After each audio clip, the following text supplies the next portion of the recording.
Hey, live and direct from the ESPN Radio 1280 studios in San Luis Obispo. It is the last CJ Silas show of 2017. I know. Super sad. Good news, coming back for 2018.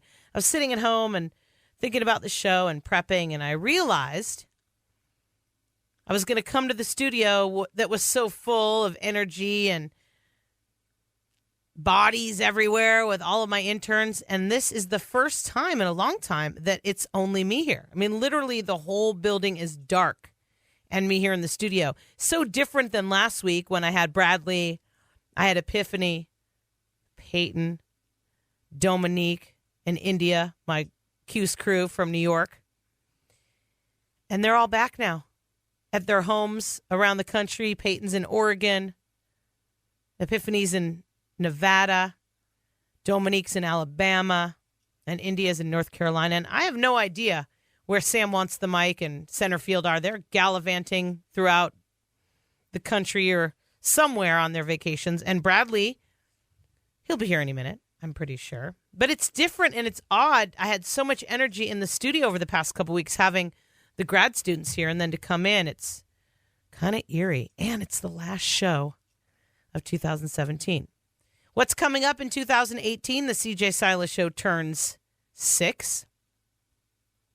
What else is coming up in the year of 2018?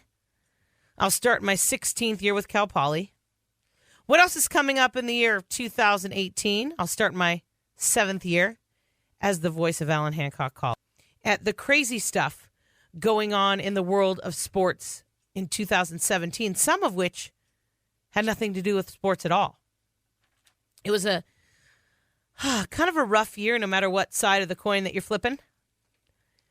No matter whether you wear blue or you wear red, or you wear something in between, or no color at all, if you know what I mean. A lot of things happen in the year of 2017 that I kind of look back at with nostalgia, and then some make me go, huh? And I'm not going to do those lists and put in order of the most important stories of 2017. So I'm just going to tell you some of the sports stories that stand out for me. And the biggest one, I know this is going to sound odd, but remember, it's my personal sports list of 2017. You'll make your own. In fact, maybe that's what I'm doing for you right now, is I'm making you think of it. Not the top sports stories, not the biggest sports stories, not the ones that generated the most excitement or social media action, but what sports stories meant the most to you in 2017. And I would have to say the one that touched me the most is turning on the radio and the TV for the first time in my entire life and not hearing Vin Scully do the Dodgers. Just different.